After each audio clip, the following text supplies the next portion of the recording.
Welcome students, says institute of education में आपका स्वागत है। तो आज हम पढ़ने जा रहे हैं ट्रिग्नोमेट्री। और ये जो ट्रिग्नोमेट्री का चैप्टर है ये मैंने कॉमनली रिकॉर्ड किया है फॉर जो भी 10th क्लास के बच्चे हैं जिन्होंने मतलब कि पहली बार इसके उसमें पढ़ने जा रहे हैं, इसके संदर्भ में पढ़ने जा रहे हैं। ठीक है, और जो भी मेरे पास कंपटीशन की प्रिपरेशन कर रहे हैं बच्चे, ठीक है, जैसे कि एसएससी, डिफेंस और रेलवे, बिकॉज बैंक का इतना पार्ट रहता नहीं है ट्रिग्नोमेट्री वगैरह का। तो जो भी इसके रिलेटेड मेरे पास बच्चे प्रिपरेशंस कर रहे हैं उनके लिए ये मैं आज कॉमन मैंने बेसिक्स बताए हैं। जो आगे की इसके जो क्लास बनेगी वो हम डिवाइड कर देंगे, बिकॉज उनमें क्या होंगे, क्लास 10th वालों को मैं जो उनके सिलेबस के लिए टॉपिक होगा उससे पढ़ाऊँगा, और जो एसएससी बैंक वाले हैं, सॉरी रेलवे वगैरह के जिनमें आता है या उनके टॉपिक के हिसाब से उनको पढ़ाऊँगा। तो आज मैं कॉमनली स्टार्ट कर रहा हूँ, ठीक है। तो देखो एक बार ट्रिग्नोमेट्री का वैसे अगर मतलब अगर थोड़ा हम जाने कि भाई ट्रिग्नोमेट्री का मतलब होता है क्या, ट्रिग्नोमेट्री क्या चीज़ है। जो वर्ड है ट्रिग्नोमेट्री, तो ट्रिग्नो मतलब होता है, ग्रीक में ट्रायंगल कहते हैं, ठीक है। ट्रायंगल की मेजरमेंट, ट्रिग्नो और मेट्री, ट्रायंगल्स जो होता है उनका मेजरमेंट होता है, ठीक है। उनको मेज़र करते हैं किस बेस में, उसको उनको मेज़र करते हैं उनके साइड्स निकालने हो, उनके एंगल्स निकालने हो, ठीक है। साइड दे रखी, साइड निकालने हो, एंगल दे रखे हो, एंगल्स निकाले। तो इस केस में हम उनको क्या करते हैं, ट्रिग्नोमेट्री के यूज़ से निकालते हैं। इसको हमें साइड, एंगल और उनकी वैल्यूज़ निकालने के लिए क्या दे रखा है हमारे पास, 6 रेशियोज़ इन्वेंट कर रखे हैं हमारे पास। वो 6 रेशियोज़ कैसे कैसे हैं, चलो 6 रेशियो जाने से पहले एक चीज़ जानते हैं कि हमारे पास ट्रिग्नोमेट्री कहाँ कहाँ अप्लाई हो सकता है। तो सबसे पहली चीज़, ट्रिग्नोमेट्री, इसको हिंदी में त्रिकोणमिति भी बोलते हैं, उसको अप्लाई होने के लिए कुछ एलिजिबिलिटी, जैसे आप लोग अगर एग्ज़ाम के फॉर्म्स फिल करते हैं तो उसमें आपकी एलिजिबिलिटी होती है ना, ग्रेजुएशन होनी चाहिए, ऐसे हमारे पास इसमें भी होती है एलिजिबिलिटी। क्या हो, सबसे पहली चीज़ क्या होना चाहिए, राइट एंगल ट्रायंगल होना चाहिए। जो त्रिकोण होना चाहिए वो क्या होना चाहिए, उसका एक एंगल 90 डिग्री का होना चाहिए, right angle triangle. Right angle triangle कुछ ऐसा दिखेगा आपको, बेसिकली अलग अलग फॉर्म्स में भी होते हैं। ये एक राइट एंगल ट्रायंगल है, ठीक है। राइट एंगल ट्रायंगल हमारे पास ऐसे भी बन सकता है,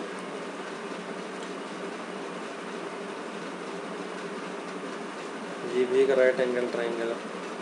बट मेन चीज़ क्या करता है कि इसका एक एंगल जो है हमारे पास वो 90 डिग्री होना चाहिए। ये भी एक राइट एंगल ट्रायंगल, ठीक है। तो ये सबसे पहला पॉइंट है, इसमें ही हमारे पास ट्रिग्नोमेट्री के जो रूल्स हैं वो फॉलो करते हैं हमारे पास, ठीक है। चलो नेक्स्ट अब देखते हैं क्या होता है। नेक्स्ट चीज़ जो इसमें काफ़ी इम्पोर्टेंट है वो है हमारे पास Pythagoras theorem. Pythagoras theorem,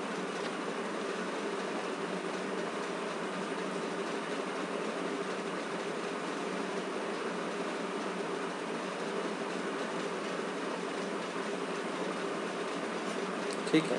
Pythagoras theorem, और पाइथागोरस थ्योरम क्या चीज़ है। पाइथागोरस एक मैथमेटिशियन थे पुराने टाइम के, बहुत बड़े। उन्होंने हमारे पास एक थ्योरी दी थी। वो थ्योरी क्या थी हमारे पास कि अगर एक ट्रायंगल है हमारे पास, कैसा ट्रायंगल है, दोबारा वही राइट एंगल ट्रायंगल जिसका एक एंगल क्या है 90 डिग्री का है, अगर वो हमारे पास दे रखा है तो उस केस में हमारे पास में क्या होगा कि जो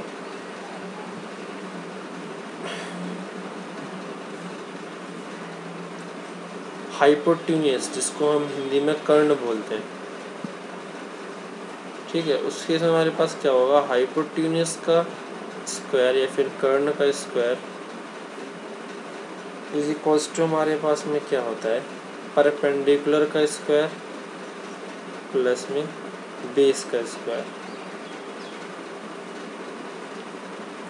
हिंदी में बोले तो कर्ण का जो स्क्वायर होता है, जो हमारे पास कर्ण दे रखा है, उसका स्क्वायर बराबर क्या होता है, लंब का स्क्वायर प्लस में आधार का स्क्वायर। ये चीज़ हमारे पास होती है, ठीक है। तो हाइपोटेन्यूज का स्क्वायर, इसमें हाइपोटेन्यूज क्या है, परपेंडिकुलर क्या है, बेस क्या, मैं आपको अब बता रहा हूँ, बिकॉज मैंने पहले नहीं बताया, क्योंकि मैं क्योंकि परपेंडिकुलर और बेस क्या होते हैं, बदलते रहते हैं। अब ये चीज़ आपको मेन में समझानी, बिकॉज हम होता क्या, आपको बता दिया कि हाँ भाई ये P है, ये H है, ये P है, ये B है और ये H है, बट ये चीज़ और जो हमारे पास ये वाली चीज़ें ये बदलती रहती है। अब वो देख लो एक बार आप कैसे। सपोज आपको एक उन्होंने ट्राइंगल दे रखा है, ठीक है, एक ये ट्राइंगल है और एक ये ट्राइंगल है। इन दो ट्राइंगल की मैं आपको हेल्प से बताऊंगा। ये दोनों राइट एंगल ट्राइंगल है।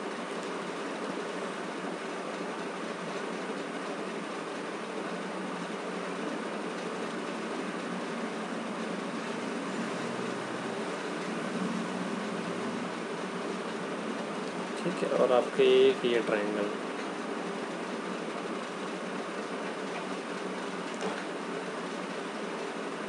ये दो ट्राइंगल्स, और इनमें क्या है, एंगल्स बहुत ज़रूरी है। एंगल्स वाली चीज़ इसमें हमें, क्योंकि हम ट्रिग्नोमेट्री पढ़े तो हमें एंगल पता होना चाहिए। एक बार जो हम एंगल ध्यान दे रहे हैं, वो एंगल ध्यान दे रहे हैं हम एक बार ये तरफ, जिसको हमने क्या बोला, थीटा, ठीक है, और एक बार जो हमने एंगल ध्यान दिया है वो है ये। सर थीटा क्या होता है, थीटा, अल्फ़ा, बीटा, गामा, ये सब चीज़ें जो हमारे पास कहते हैं। तो थीटा हो गया, alpha, gamma, x, y, z, हम कुछ भी मान सकते हैं, ए बी सी। तो ये सारी चीज़ें जो हैं हमारे पास, ये सारी चीज़ें को हम इंग्लिश में वेरिएबल बोलते हैं। वेरिएबल मतलब जिन चीज़ों की हमें वैल्यू नहीं पता। अगर मेरी सैलरी मुझे, अगर मान लो मैं कोई क्वेश्चन कर रहा हूँ, उसमें कह रखा है कि राम है और श्याम है, इन दोनों की सैलरी का जो जोड़ है वो क्या रखा है, 10,000 रुपये। तो अगर हमें नहीं पता है भैया इसकी सैलरी कितनी, तो हम इसको थीटा मान सकते हैं, इसको बीटा मान लेंगे। मतलब थीटा प्लस में बीटा इज इक्वल टू 10,000 मान सकते हैं। तो थीटा और बीटा हमारे पास में क्या चीज़ें होती हैं, एक अननोन वैल्यू होती हैं और कुछ भी नहीं है। जिसका वो बना रखा है कि ये क्या थीटा क्या कुछ भी नहीं होता, ये अननोन वैल्यू है। तो यहाँ जो मैंने दो एंगल्स मान लिए, थीटा और थीटा, ये एक अननोन एंगल है, हमें पता नहीं इसका भाई कोण कितना बन रहा है, बिकॉज ये तो कन्फर्म रहता है कि इसका जो एक कोण है वो कितना है, वो तो 90 डिग्री है। जैसे जो हमारे पास ये वाला जो कोण है, ये तो हमें पता है ये तो 90 डिग्री है, लेकिन हमें दूसरा एंगल नहीं पता ना कितने का है, ठीक है। तो हमने क्या किया, अब इस केस में देखो, हाइपोटेन्यूज जो होता है, विकर्ण जो होता है वो हमेशा एक ही रहेगा। विकर्ण जो होता है हमेशा एक ही रहता है। और एक बात ध्यान रखना, विकर्ण जिसे हम हाइपोटेन्यूज भी बोलते हैं, वो सबसे बड़ी साइड होती है। Hypotenuse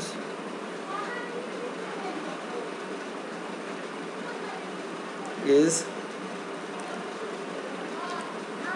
biggest side of a triangle. अगर एक त्रिकोण है उसमें सबसे बड़ी साइड अब क्या होगी, हमारी हाइपोटेन्यूज, हिंदी में बोले तो कर्ण होगी, ठीक है ना। देखो अब आगे, तो इस केस में हमारे पास में क्या होता है, देखो एक बार ध्यान देना इस वाले पॉइंट पे, बिकॉज ये वाला पॉइंट काफ़ी कंफ्यूजिंग रहता है, इसमें गलती करते हैं। थीटा के सामने वाली साइड जो भी एंगल हमसे दे रखा है या फिर जो भी पूछा हुआ है, जो भी चीज़ होगा, आपको जिस भी एंगल के बारे में बात कर रखी होगी, उसके सामने वाली साइड आपकी क्या कहलाएगी, उसे हम बोलेंगे परपेंडिकुलर या फिर लंब। परपेंडिकुलर हिंदी में बोले तो लंब बोलते हैं, ठीक है। और जिस पे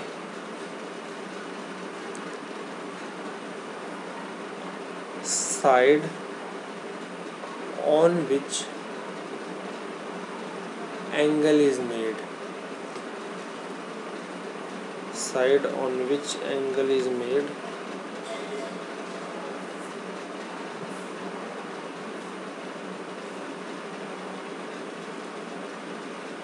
is called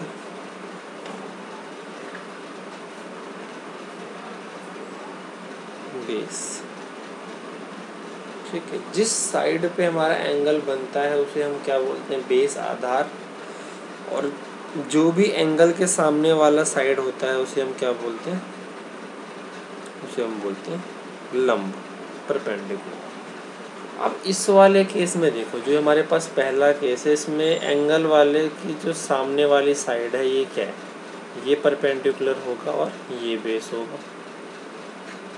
और इस केस में हमारे पास क्या होगा, इसके सामने वाली जो साइड है ये हमारे पास परपेंडिकुलर होगा, ये हमारे पास बेस होगा। क्लियर है। अच्छा, ये हमारे पास जो आगे साइन थीटा वगैरह को बताने के लिए काम आएगा, मैंने इसलिए बताया। ठीक है, चलो आगे देखते हैं।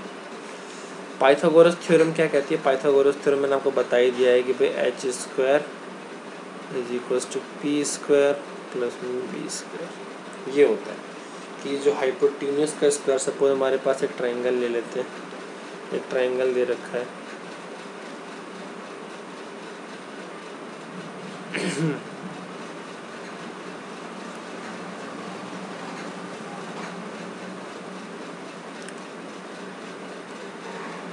और इसके जो हमारे पास साइड्स दे रखे हैं वो दे रखे हैं, ये 5 दे रखा है और ये हमारे पास 3 दे रखा है। हमें बताना है ये कितना निकलेगा। तो इस केस में हम क्या करेंगे, तो जब एंगल की, जैसे सिंपली जब पाइथागोरस थ्योरम की बात कर रखी है, कुछ भी नहीं दे रखा हो, तो सिंपली आप इसको एच मान, तो ये तो एच होता ही है, और इसको आप एच मान लो, इसको आप बेस, इसको आप परपेंडिकुलर मान लो। तो इस केस में हमारे पास में क्या हो जाएगा, अगर एच स्क्वायर हम यहाँ अगर वैल्यू डालें, एच का स्क्वायर क्या है, 5 का स्क्वायर क्या है, 25, इज इक्वल्स टू पी का स्क्वायर। पी का स्क्वायर हमारे पास में क्या है, पी का स्क्वायर है, यही हो जाएगा सीधा ये, प्लस में बी हमारे पास में 3 का स्क्वायर क्या है, 9। तो P square is equals to 16, और पी की वैल्यू हमारे पास कितनी हो जाएगी, 4, क्योंकि जब स्क्वायर उस तरफ जाएगा तो क्या हो जाएगा, रूट हो जाएगा।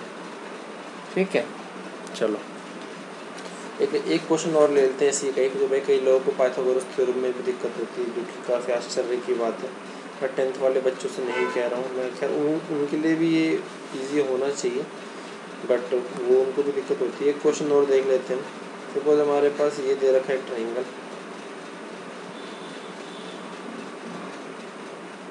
ठीक है, इसमें जो हमारे पास चीज़ें दे रखी हैं, जो साइड्स वगैरह दे रखी हैं, वो ऐसे हैं कि ये हमारे पास में दे रखा है 13, ये हमारे पास में दे रखा है 5, या फिर चलो इसको निकाल, चलो ठीक है इसी को निकालते हैं। ये 13 दे रखा है और ये 5 दे रखा है, आपको ये निकालना है। तो फॉर्मूला हमारे पास होता है H square is equals to B square plus P square. तो एच का स्क्वायर, 13 का स्क्वायर हमारे पास में क्या हो जाएगा, 169 इज इक्वल्स टू बी हमें निकालना है बिकॉज ये बेस है, अगर एंगल नहीं दे रखा तो, प्लस में पी स्क्वायर हमारे पास में क्या है, 25। तो बी स्क्वायर की वैल्यू हमारे पास में क्या होगी, 144, और बी की वैल्यू क्या होगी, 12। ठीक है ना। तो ये हमारे पास में पाइथागोरस थ्योरम का क्लियरेंस हो गया। अब बात करते हैं जो ट्रिग्नोमेट्री रेशियोज होती हैं, जो भी हमारे पास 6 चीज़ें हमें पता है जिसके थ्रू हम ट्रिग्नोमेट्रीज को सॉल्व करते हैं, और इनके जैसे कि साइन, कॉस, इनके थ्रू हम एंगल्स और साइड जो निकालने के, जो ट्राइंगल के निकालने के हम ट्रिग्नोमेट्री पढ़ते हैं, वो हम इससे निकाल सकते हैं। टेन, कॉट, सेक, कोसेक, ये हमारे पास में 6 रेशियो, जिनके हेल्प से हम क्या कर सकते हैं, जिनके हेल्प से हम निकालते हैं रेशियो।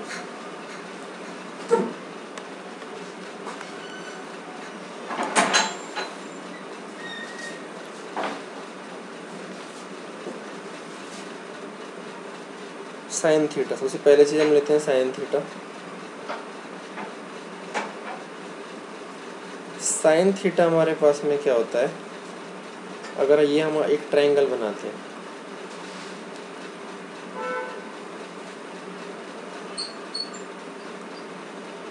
अगर ये एक ट्रायंगल है,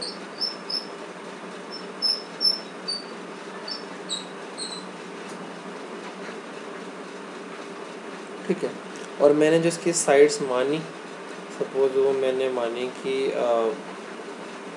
ये एंगल की हम बात करते हैं।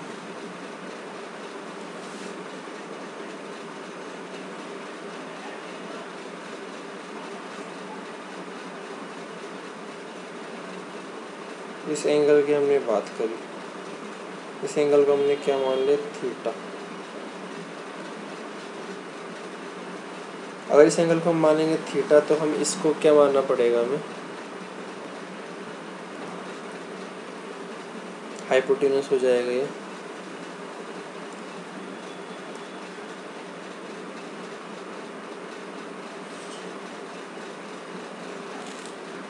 ये हमारा परपेंडिकुलर और ये हमारा बेस।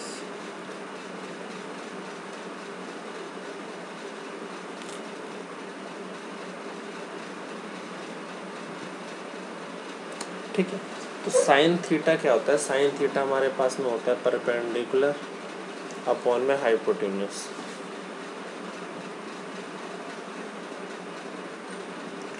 परपेंडिकुलर अपॉन में हाइपोटेन्यूस, हिंदी में बोले तो लंब बटे में कर्ण।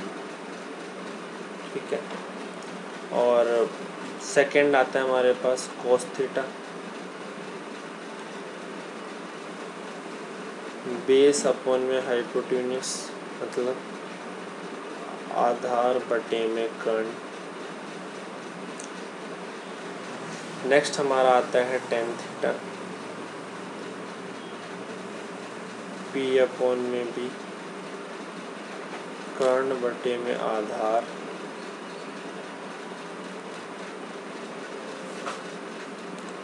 फोर्थ हमारा होता है कॉट, कॉट को हम बोलते हैं फॉर्मूले में बी अपॉन पी मतलब आधार बटे में कर्ण।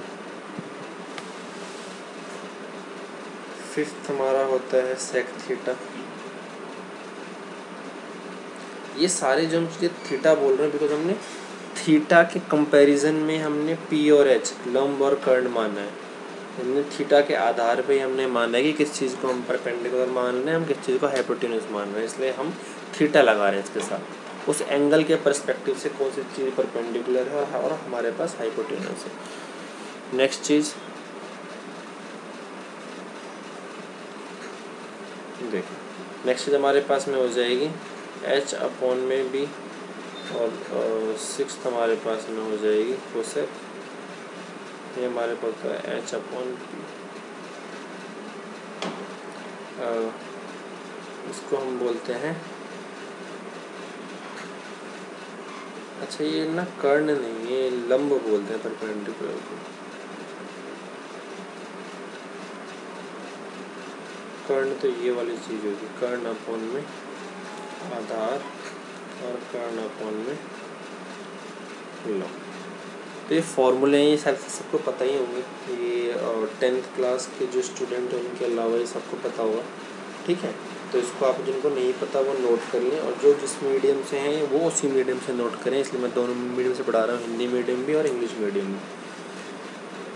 चलो नेक्स्ट देखते हैं हम कुछ फॉर्मूले और हैं जो कि आपको यहीं से पता लग जाएंगे, जो ये फॉर्मूले। अब देखो आप जो साइन थीटा का फॉर्मूला है, अगर आप नोटिस करोगे जो साइन थीटा का फॉर्मूला है हमारे पास, वो बिल्कुल उल्टा है कोसेक थीटा के।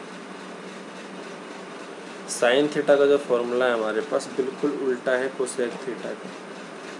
तो इसका मतलब हम ये भी लिख सकते हैं ना कि जो साइन थीटा होगा वो कोसेक थीटा का उल्टा होगा, लिख सकते हैं। इसी तरह आप नोटिस करोगे तो आपको पता लगेगा और भी चीज़ें इनमें ऐसी हैं, जैसे मतलब जो कोस थीटा है वो उल्टा है आपका सेक थीटा का,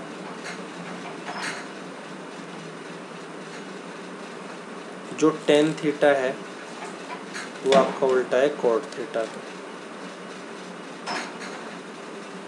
ठीक है, तो ये आपके पास कुछ चीज़ें। इसके अलावा जो फॉर्मूले में वो भी एक बार जरा कर लेते हैं इसके बाद। हाँ, एक फॉर्मूला और रहेगा ये वाला, टेन थीटा जो होता है वो बराबर होता है हमारे साइन थीटा अपॉन में कोस थीटा। ये हमारे पास फॉर्मूले हैं जो कि हमारे जो इन फॉर्मूले से ही ड्राइव हुए हैं। अगर आप नोटिस करोगे तो जैसे अगर आपने टेन थीटा का मान लिया, टेन थीटा हमारे पास में क्या है, पी अपॉन बी। अगर आप देखोगे भाई तो टेन थीटा हमारे पास में क्या है, पी अपॉन बी है, और कॉट थीटा क्या है, बी अपॉन पी, मतलब टेन थीटा का उल्टा ही है। तो इसी से हमारे पास फॉर्मूले बने, ठीक है। चलो अब हमारे पास एक चीज़ और आती है जो क्योंकि मैं आज बेसिस नहीं बता रहा हूँ, हमारे पास एंगल्स की बात आती है। एंगल्स की वैल्यू क्या क्या होते हैं, डिफरेंट एंगल्स की वैल्यू। तो एक तो आपके पास सिंपल टेबल होती है, मैं आपको दोनों तरीके बता देता हूँ, दोनों तरीके से हम कैसे कर सकते हैं। सपोज हमारे पास ट्राइंगल है,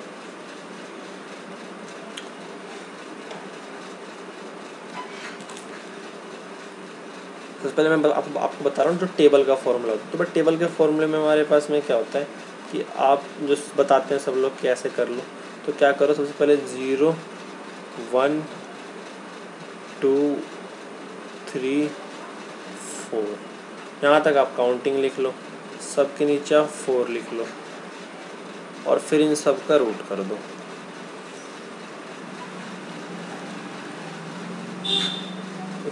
सबका आप रूट कर दो, तो ये जो है आपके पास वैल्यूज़ निकलने लगेंगी आपकी, किसकी, ये वैल्यूज़ आपकी निकलने लगेंगी जो भी आपके रेशियोज हैं उनकी एंगल की। मतलब ये जो है ये 0 डिग्री है, 30 डिग्री, 45 डिग्री, 60 डिग्री, और ये 90 डिग्री।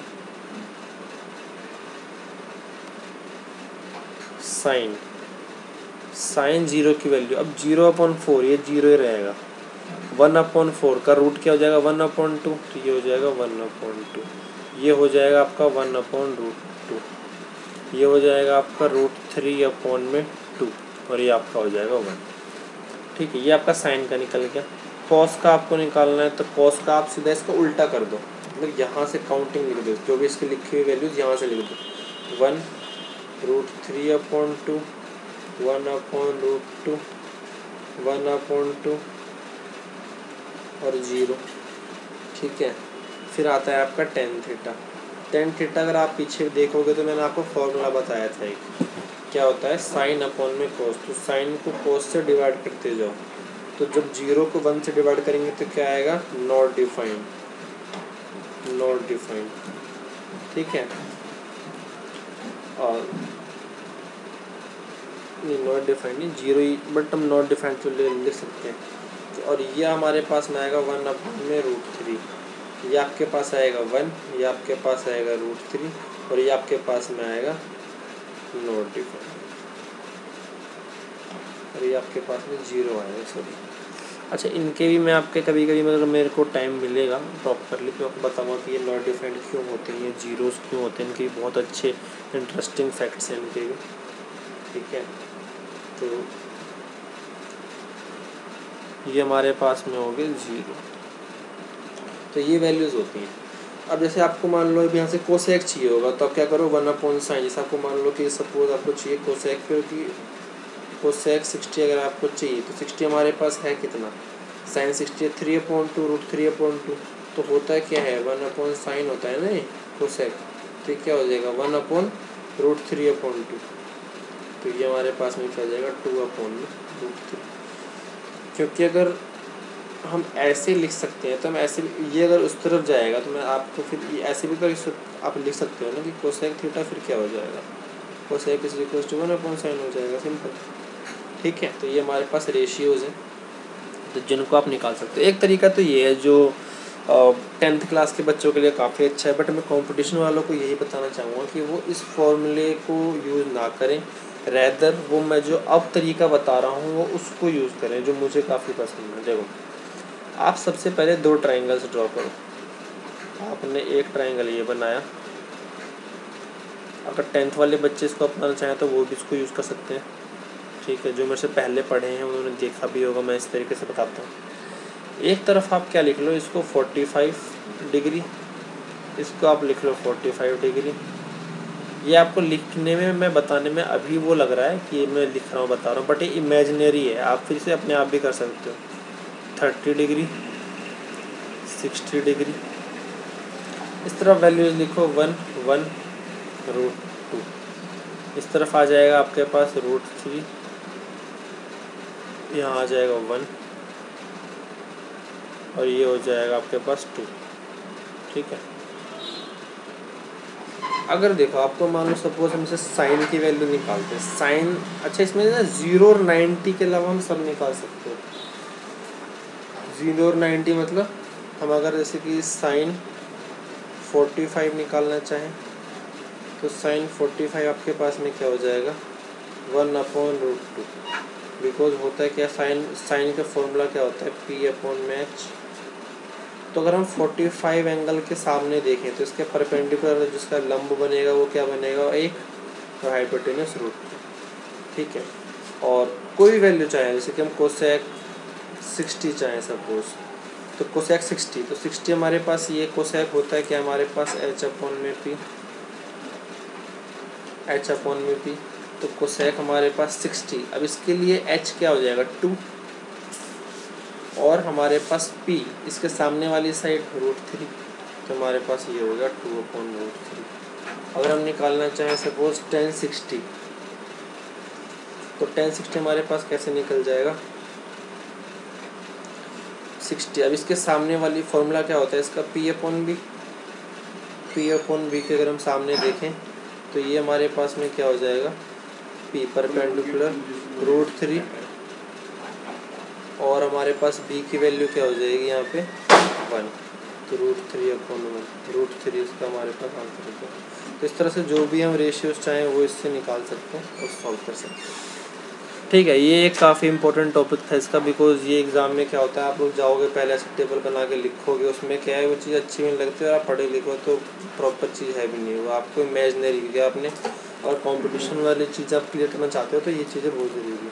एक मैं लास्ट आपको बता देता हूँ फॉर्मूले, और 3 फॉर्मूले और हैं जिसके ऊपर हम सीधे नेक्स्ट क्लास में आके क्वेश्चंस करेंगे सीधा आके, मैं वो लिख देता हूँ और फिर क्लास हम नेक्स्ट करेंगे बाद में। एक होता है हमारे पास sin² प्लस में cos² = 1। एक फार्मूला होता है 1/में tan² = sec², और एक होता है 1 प्लस में cot² = cosec²। ये 3 फॉर्मूले हैं और इनके बेस पे हम नेक्स्ट क्लास में क्वेश्चंस करेंगे। ठीक, थैंक यू।